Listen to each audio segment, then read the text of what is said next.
Assalamualaikum warahmatullahi wabarakatuh. Kami dari kelompok 2 pada mata kuliah Sistem Operasi akan mempresentasikan mengenai sistem operasi mulai dari pengertian, sejarah, tipe-tipe, peran sistem operasi, struktur sistem operasi, servis umum, kelebihan dan kekurangannya. Saya Fernanda Saputra dengan nomor NIM 201230119. Saya menjelaskan apa itu sistem operasi. Nah, dari definisi sendiri, sistem operating system atau OS adalah perangkat lunak yang menjadi penghubung antara perangkat keras hardware dengan perangkat lunak software pada komputer atau perangkat digital. Nah, analoginya, sistem operasi ibarat konduktor dalam orkestra teknologi yang memastikan semua alat bermain harmoni. Jadi satu sama lain itu berkaitan. Nah, jadi kenapa sistem operasi itu penting? Yang pertama, itu menghubungkan manusia dengan mesin. Tanpa OS, kita tidak bisa menjalankan aplikasi atau memanfaatkan perangkat keras dengan mudah. Yang kedua, efisiensi dan keamanan. OS memastikan aplikasi berjalan lancar tanpa konflik dan melindungi data pengguna. Yang ketiga, inovasi teknologi. Dengan OS, teknologi seperti AI, IoT, dan cloud computing bisa berjalan dengan pesat. Terima kasih. Assalamualaikum warahmatullahi wabarakatuh. Kami dari kelompok 2 pada mata kuliah Sistem Operasi. Di sini pada kesempatan ini kami akan menjelaskan beberapa poin penting mengenai sistem operasi. Yang pertama di sini ada sejarah.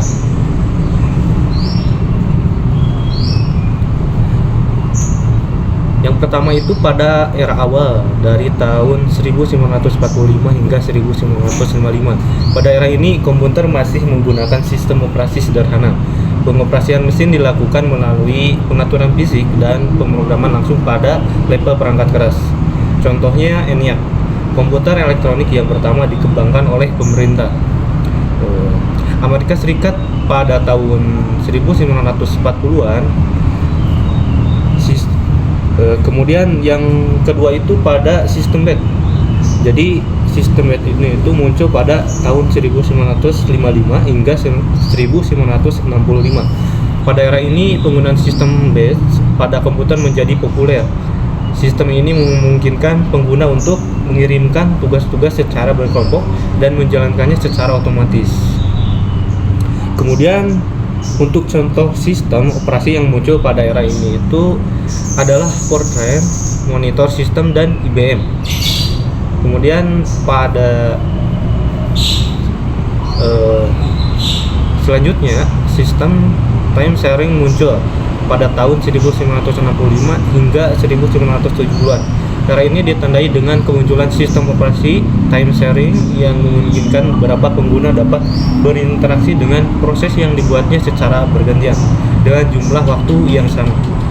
Contoh sistem operasi yang dimunculkan pada era ini adalah CTSS, Compatible Time Sharing System, dan Multiplexed Information and Computing Service. Kemudian untuk selanjutnya sistem operasi berbasis mikroprosesor muncul pada tahun 1980-an. Dengan munculnya mikroprosesor, komputer menjadi lebih friendly user dan dapat digunakan secara pribadi. Sistem operasi seperti MS-DOS, Microsoft Disk Operation System, dan Apple-DOS mulai muncul. Kemudian lanjut ke sistem operasi berbasis grafis pada tahun 1990-90-an. Pada era ini itu sistem operasi berbasis grafis menjadi dominan. Microsoft Windows dan Apple Macintosh OS merilis versi-versi yang memungkinkan pengguna untuk berinteraksi dengan antarmuka grafis menggunakan icon jendela dan mouse. Kemudian lanjut ke sistem operasi modern pada tahun 2000-an hingga sekarang. Perkembangan teknologi dan kebutuhan yang semakin kompleks mengarah pada sistem operasi modern yang canggih. Windows XP, Windows 7, Windows 10, macOS, dan Linux adalah beberapa contoh sistem operasi modern yang sering digunakan saat ini. Nah, mungkin itulah beberapa sejarah atau perkembangan dari tahun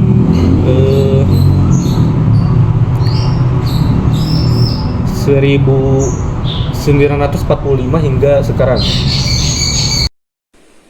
sistem operasi terbagi dalam beberapa poin. Yang pertama itu ada sistem operasi berdasarkan pengguna, yaitu single user OS yang hanya mendukung satu pengguna pada satu waktu seperti MS-DOS. Lalu multi user OS, yaitu sistem operasi yang memungkinkan kita untuk banyak pengguna dan mengakses komputer secara bersamaan seperti Unix, Windows Server. Yang kedua itu ada sistem operasi berdasarkan jenis antarmuka, Graphical User Interface atau GUI, yaitu contohnya Windows atau macOS dan Ubuntu. Lalu Command Line Interface CLI menggunakan baris perintah untuk berinteraksi dengan pengguna seperti MS-DOS, Linux dalam mode terminal. Yang ketiga itu ada sistem operasi berdasarkan tujuan penggunaan, yaitu ada General Purpose OS, Real Time OS atau RTOS, lalu Embedded OS. Yang keempat, sistem operasi berdasarkan jenis komputer. Contohnya itu ada Desktop OS, lalu ada Server OS yang dirancang untuk server melayani banyak klien seperti Windows Server, Red Hat Enterprise Linux.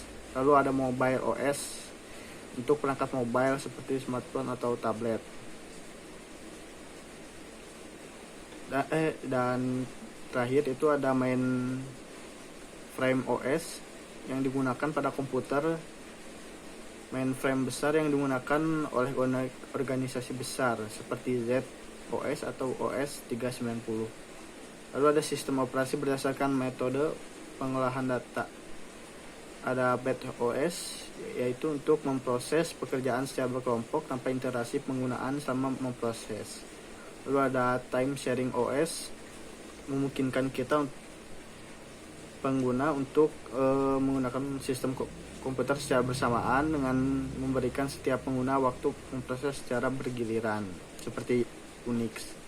Lalu ada Distribute OS, yaitu mengelola sekelompok komputer independen dan membuatnya seperti satu sistem komputer.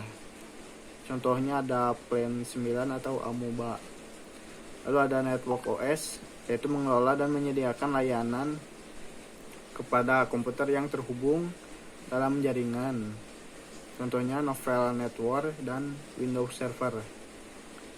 Lalu yang terakhir itu ada sistem operasi berdasarkan arsitektur.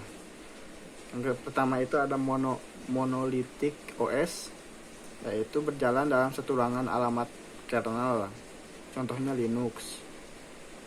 Yang kedua itu ada Microkernel OS, hanya fungsi dasar kernel yang berjalan di ruang kernel, sedangkan fungsi lainnya berjalan di ruang pengguna.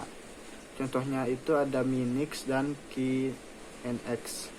Lalu yang terakhir itu ada Hybrid OS, yaitu menggabungkan elemen dari kernel monolitik dan mikrokernel. Contohnya itu Windows NT dan macOS. Baik, perkenalkan nama saya Amelia Danjana Kusmana dengan NPM 2012-3028. Di sini saya akan menjelaskan peran sistem operasi bagi user dan hardware.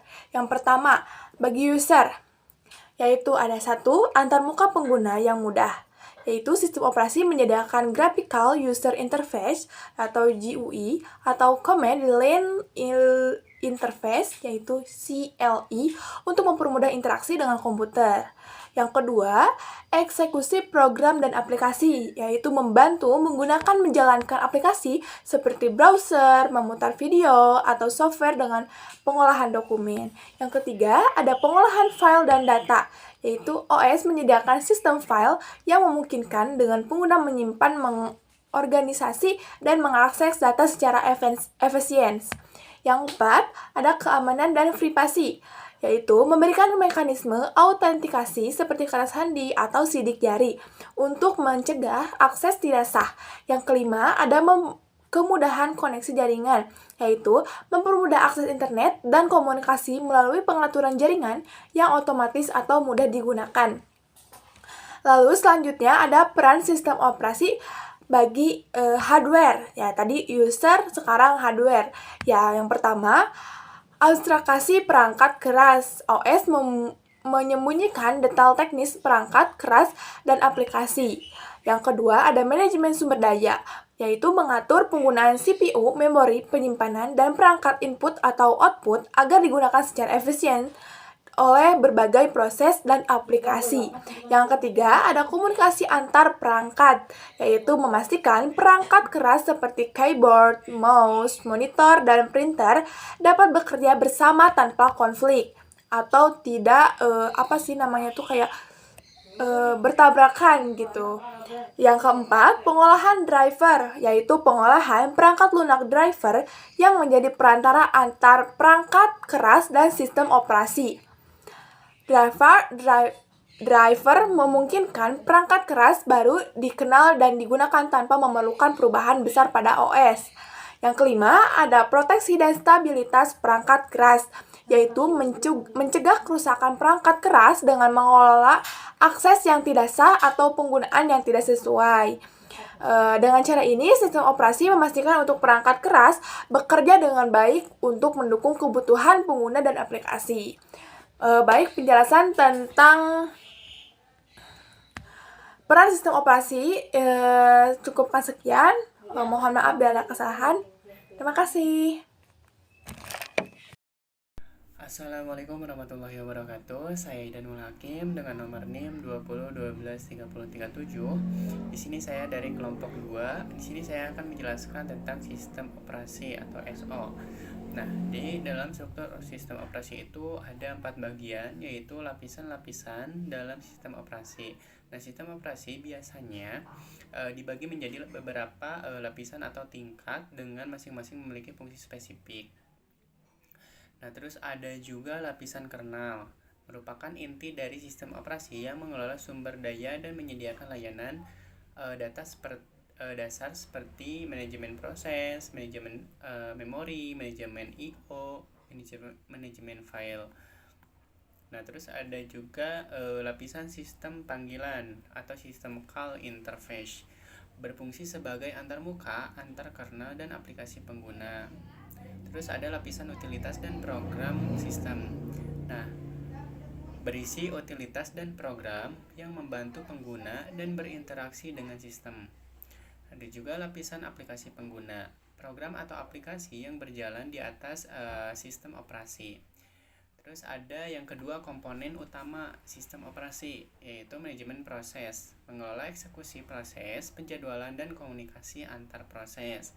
Terus ada juga manajemen memori, mengalokasikan memori untuk proses dan mengatur penggunaan memori secara efisien. Terus ada manajemen file, mengatur penyimpanan akses dan manipulasi file di sistem penyimpanan. Terus ada manajemen perangkat I/O, mengontrol perangkat input-output dan menyediakan antarmuka bagi perangkat keras. Terus ada manajemen penyimpanan sekunder, mengelola penyimpanan data jangka panjang pada media seperti hard disk dan SSD. Ada juga manajemen atau keamanan dan proteksi. Nah, melindungi data dari sumber daya akses yang tidak sah. Terus sistem jaringan dan komunikasi, memungkinkan komunikasi antar komputer dalam jaringan. Nah, terus yang ketiga ada arsitektur sistem operasi. Yang pertama, monolitik atau semua fungsi sistem operasi terintegrasi dalam satu kesatuan kernel. Ada layer edge atau berlapis. Sistem dibagi menjadi lapisan-lapisan yang saling berinteraksi secara hierarki. Nah, terus ada mikrokernel, hanya berfungsi inti yang berjalan kernel, sementara fungsi lainnya berjalan di user face. Nah, terus ada modular, menggunakan modul yang dapat dimove secara dinamis ke dalam kernel. Ada juga virtual machine, sistem operasi berjalan di atas lapisan virtual yang memungkinkan beberapa sistem operasi berjalan di satu perangkat keras. Nah, terus ada yang terakhir yaitu fungsi-fungsi sistem operasi. Yang pertama, menyediakan antarmuka pengguna atau CLI atau GUI. Yang kedua, menyediakan layanan eksekusi program. Yang ketiga, mengatur alokasi sumber daya. Dan yang keempat, menyediakan layanan keamanan dan proteksi data. Dan yang terakhir, menyediakan layanan jaringan dan komunikasi. Nah, jadi struktur sistem operasi itu ada 4. Yang pertama ada lapisan-lapisan. Yang kedua ada komponen utama sistem operasi. Yang ketiga ada arsitektur sistem operasi. Dan yang keempat ada fungsi-fungsi sistem operasi. Nah, mungkin itu saja yang bisa saya jelaskan tentang struktur sistem operasi. Cukup sekian. Wassalamualaikum warahmatullahi wabarakatuh. Pada video kali ini saya akan menjelaskan servis umum pada sistem operasi. Yang pertama ada manajemen file yang mengatur penyimpanan dan akses file di perangkat. Lalu ada manajemen proses, mengelola aplikasi agar berjalan dengan efisien. Kemudian ada manajemen memori yang mengatur aplikasi agar mendapatkan ruang penyimpanan yang cukup. Yang keempat ada manajemen perangkat, memungkinkan komunikasi antara perangkat keras seperti keyboard, printer, dengan aplikasi. Kemudian ada manajemen jaringan, mengontrol perangkat terhubung ke internet atau ke jaringan lokal. Yang terakhir ada manajemen keamanan, mengontrol siapa yang dapat mengakses sistem dan data. Servis umum dalam sistem operasi dapat menjalankan perangkat dengan baik dan lancar.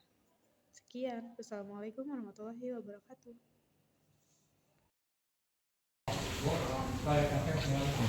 Oke, sekarang kita masuk ke kelebihan dan kelemahan dari sistem operasi. Untuk kelebihannya sendiri, terdapat beberapa kelebihan dari sistem operasi. Yang pertama, pengelolaan sumber daya, di mana dia mengatur hardware secara efisien. Kemudian multitasking, di mana dia dapat menjalankan beberapa program ataupun aplikasi secara sekaligus dalam satu waktu. Kemudian untuk keamanannya, dia menggunakan fitur seperti enkripsi, di mana dia itu melindungi data-data yang terdapat dalam perangkat. Kemudian kompatibilitas, di mana dia itu mendukung segala macam perangkat dan juga software. Dan yang terakhir ada kemudahan pemeliharaan. Dia dapat mengupdate otomatis sistemnya dan juga memiliki antarmuka yang minimalis dan juga simple. Oke, meskipun terdapat kelebihan, terdapat juga kelemahan yang dipunyai oleh sistem operasi. Yang pertama sendiri, sistem operasi itu kompleksitas, di mana sangat sulit untuk dipahami, terutama semakin berjalannya waktu dan juga perkembangan zaman. Tentu saja sistem operasi akan terus menjadi kompleks. Kemudian untuk biayanya sendiri, rata-rata biaya dari beberapa softwarenya itu sangat mahal ya, seperti macOS ataupun Windows. Tapi ada juga beberapa yang memang berbasis open source atau gratis seperti Linux ataupun Android. Kemudian sistem operasi juga biasanya rentan terhadap serangan, terutama bagi kita yang belum terlalu paham pada sistem keamanan dari sistem operasi tersebut. Kinerjanya juga terbatas, di mana dia hanya terpengaruh oleh spesifikasi dari perangkatnya. Jadi dia itu kayak menuntun. Jadi dia itu kayak gimana spek dari perangkat yang kita punya. Kemudian yang terakhir itu ada ketergantungan update, yaitu benar-benar bergantung pada pembaruan atau update yang rutin.